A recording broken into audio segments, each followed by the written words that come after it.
Welcome back to County Board Wrap-Up. I'm your host, Kara O'Donnell, and with me today are County Board Chair Matt DiFerenti and Vice Chair Katie Crystal.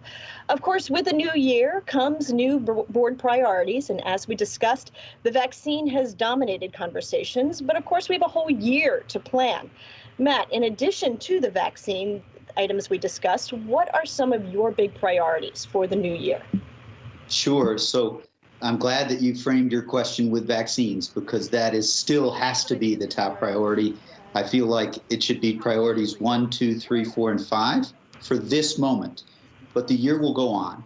And so other priorities for me are really about how we help those most in need in our community. With respect to vaccine, that's getting health to those most in need, but eviction prevention, keeping people in their homes when they are struggling to afford rent is a big priority. And hunger. We know we are seeing a significant increase in the number of Arlingtonians who are food insecure at risk of hunger, from about 10,000 or so up to about over 20,000. And so that increase we need to be thinking of. That's a priority, and we will be working on managers' food insecurity working group that will help to enable the county as a whole to work on those issues and support some of our PTAs and AFAC, all who have done a lot on this issue. So those are two. There's also, of course, a solid budget that reflects our community's values and priorities.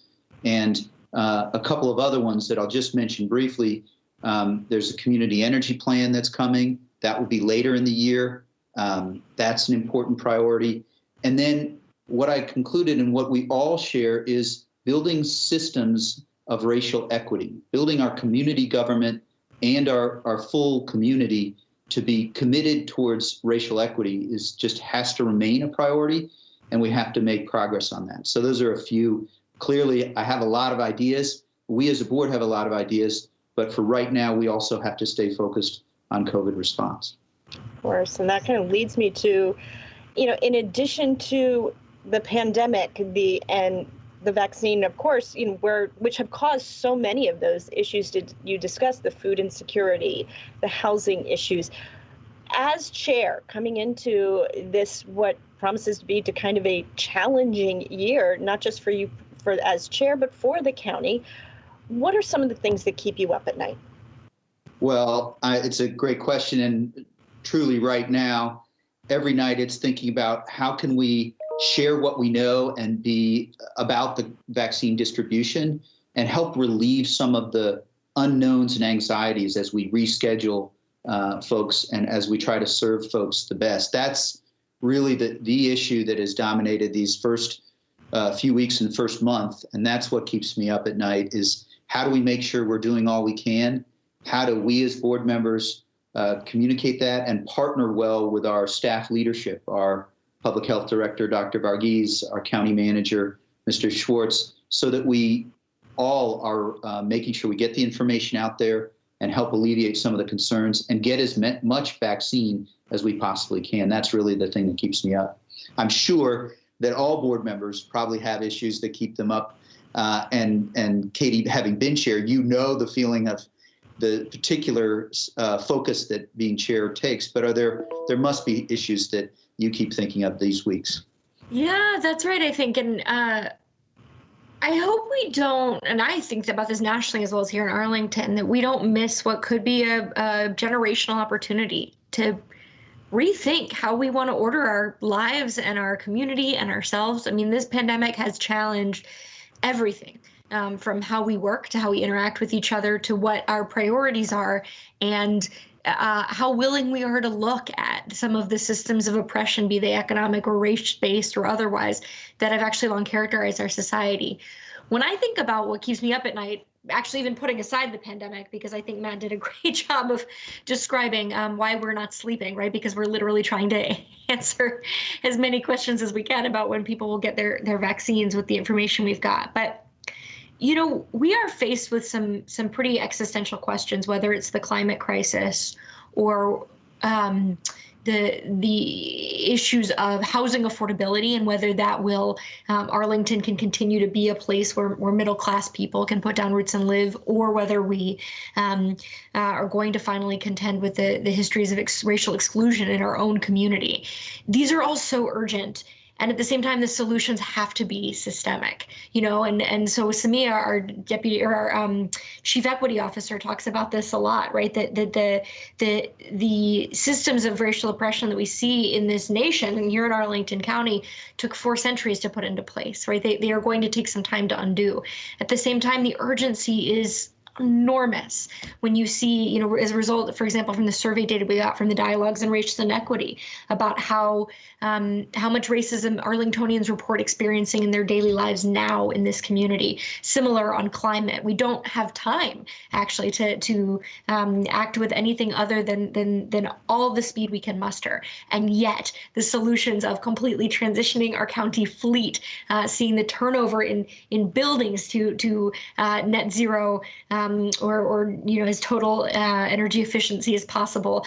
These things are big and structural and take time. I think on the point of housing, we see middle-class Arlingtonians leaving the county every day because they can't afford to put down roots here. And yet our zoning ordinance and the sort of patterns of exclusion encoded in how we use our residential land and zone our residential land, those took generations to build up and are going to take a little time to undo. So I just think about that tension of the tremendous urgency of our problems and the urgency with which people are looking to county government to make progress on the one hand, and the amount of time that truly systemic and lasting change will take on the other. And well, you can see why I'm not sleeping especially well. Yeah. But despite that, as we look ahead to some of these outstanding issues that affect all of us on a daily basis, but that the pandemic, since that's kind of right in front of our faces, that seems to have dominated the discussions. Are you hopeful as we go into a new year that some of those conversations can take place and that the path for change can be on its way? Well, at least I am hopeful. I think that we're seeing changes in the community as a whole and how we can get more people involved through virtual meetings like so many that we're holding. So I'm hopeful on that front. I also think, a little reported on issue that we have seen is that over these first few weeks is one of our partners, Amazon, helped invest $381 million in affordable housing. And, it was in the midst of responding to vaccines, so it barely got reported, and that's fine and reasonable. But it's an indication that I think as a community, we're taking seriously the need to commit to a more equitable place to live, a place where we strengthen and bring more people to the table and into the conversations. And I think that's very important. I also do think I'm hopeful because of sometimes you'll see someone who has posted yet again or talked yet again about ordering from a local restaurant. You see those sorts of things. And we have talked about a lot of priorities. I'm hopeful because I think that our economic recovery potential is strong. It's just that at this moment, we have to stabilize before we can recover. So I think there are a number of signs for hopefulness. And I also am mindful of how difficult this moment is for many of us. And I'm hoping, Katie, that you bring hopefulness as well, so to speak. Yeah, I do. I mean, I think, listen, my greatest worry is in some ways also my greatest hope, which is to say, we can't achieve any of this. And in fact, we can't get through the pandemic unless we do it together.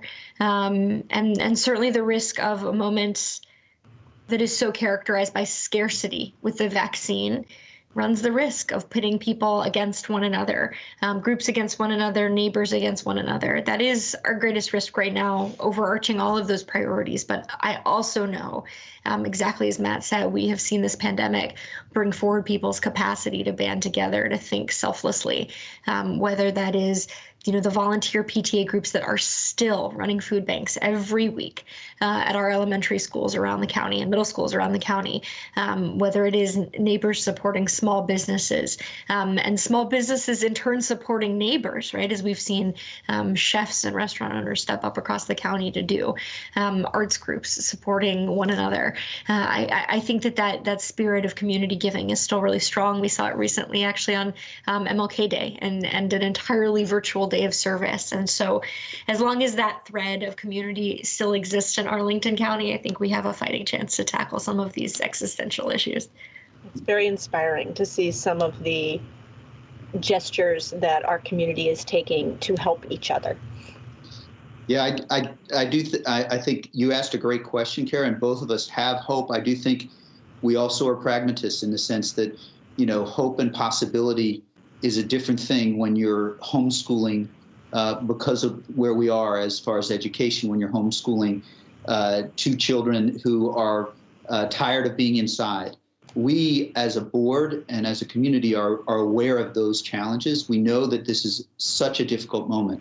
In many ways, this is the most difficult time that all of us will face in our lives.